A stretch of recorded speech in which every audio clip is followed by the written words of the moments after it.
Spider-Man No Way Home. Oh my god. Whoa, whoa, whoa. Before we get any further, guys, huge spoiler alert, alright? I'm talking about everything that happens in this movie. No jokes. So if you're watching this and you haven't left, that means you either seen the movie already or you just don't care. And if you don't care, you need help. So with that said, guys, oh my god. The first thing I liked about this movie was the acting. The acting was amazing. I think honestly this was Tom Holland's best performance as Spider-Man. You really felt the emotion, you felt his pain. Also Andrew Garfield, Tobey Maguire, they're just legends. I think Andrew Garfield did probably his best performance as Spider-Man too, because I think he destroyed it. And of course Tobey Maguire is a legend. But I still think Spider-Man 2 was his best performance because overall, he killed that movie. That was probably the best Spider-Man movie before this one. And then I think the person that probably stood out the most to me was William Dafoe.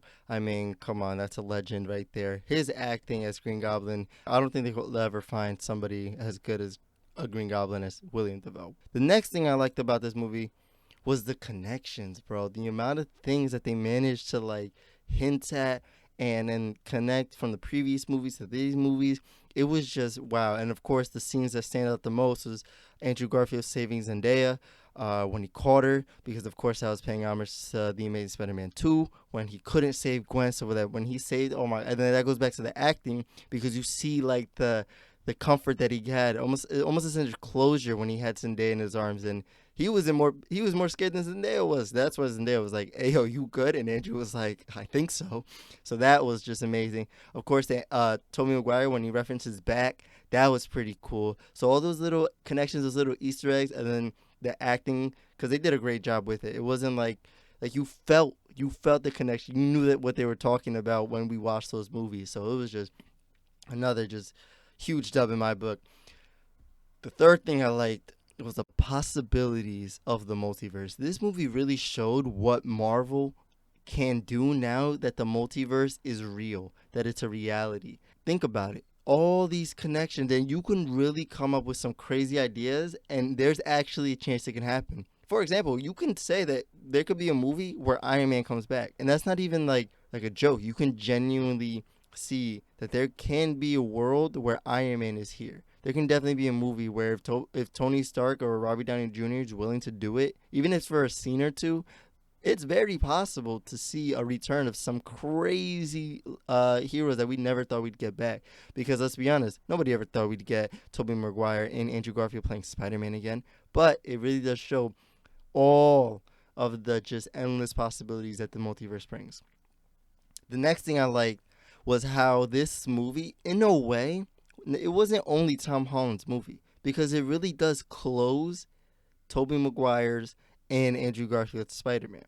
It was almost like Tobey Maguire's fourth movie and Andrew Garfield's third because it really does close all of their stories, or at least Andrew Garfield and Tobey Maguire's. Right? Tobey Maguire, his Spider-Man story was already full circle. I think the trilogy was essentially finished. It closed his story, but now that Doc Ock and Sandman are both cured and they can go back home and not be these evil people, it really does it gives almost like the enemies the closure. And then the Amazing Spider-Man 2, obviously that got cut after the second movie. So now we get this third, almost his movie in a sense, where now he kind of got the closure with Zendaya when he caught her, and then cured, of course, Electro and Lizard. And I don't really remember, but I don't know. Does Lizard have both of his arms? If anybody knows, leave that in the comment section because I don't remember if he does or doesn't. But yeah, it really does. This movie closed everybody's story, and it was just wow. It was beautiful to see. It really was. And that leads me to my next point, which is this was my childhood dream in one movie. I grew up watching all the Spider-Man movies. I rewatched all the Spider-Man movies. So seeing them all together in one movie, my childhood, my the inner kid in me was just jumping for joy and screaming at the top of my lungs because I saw this movie three times. I'm not gonna lie to you guys. Three Spider-Mans, you gotta watch it three times. Like, come on. It was beautiful. It was amazing to see. And then of course, talking about Marvel, we gotta talk about how great the writing was. Because again, they managed to really tell the story of every single one of these characters. They managed to close all their stories. They managed to give all of the villains their light. They gave all the Spider-Mans their light. But they, of course, kept the main focus on Tom Holland and Zendaya and Ned, the trio, if you will. The way that they were able to pull that off, you gotta give it to Marvel, because not a lot of movies can do that, where they can have so many faces that are important and still manage to give the fans everything they want to see while still keeping the focus on the main characters. Like, come on, round of applause for Marvel for managing to pull that off, because that is not no easy toll. And then the ending of the movie, which, wow, that right there's a heartbreaker. That right there is a heartbreaker. Like, there's just so much to talk about the end of the movie. It leaves the door open for with so many questions. The door's not even open. Let's be honest. This movie, just the way it ends is, I'm still hurt now watching and looking back, and it's just so sad, but it's also so good, and it's just the mix of emotions that you get.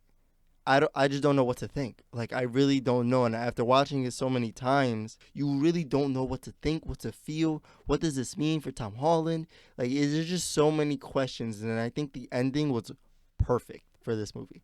I only really have two things that I really wasn't a fan of. Okay. The first thing was the amount of spoilers that were released so early. The trailer alone gave out so much that when you did see some of these characters, it wasn't even really much of a surprise.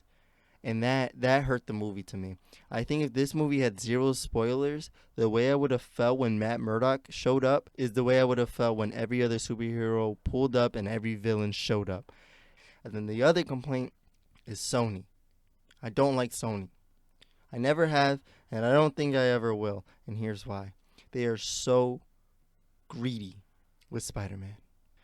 And they just won't allow Spider-Man to flourish in the MCU. They want to pull him and do their own thing. And there's a lot of hints, especially toward the end of the movie, that prove that theory. So if it wasn't for Sony being so greedy, I really do think Spider-Man's future in the MCU would be huge. But Sony really wants to just keep him. But with that said, again, this is a fantastic movie. I personally would give it basically a 9.5 out of 10. The only reason I'm not giving it a perfect 10 out of 10 is because I got to leave room just in case there is a movie that's better. But so far, I think Spider-Man is going to go down in history as one of the best superhero movies to ever be released.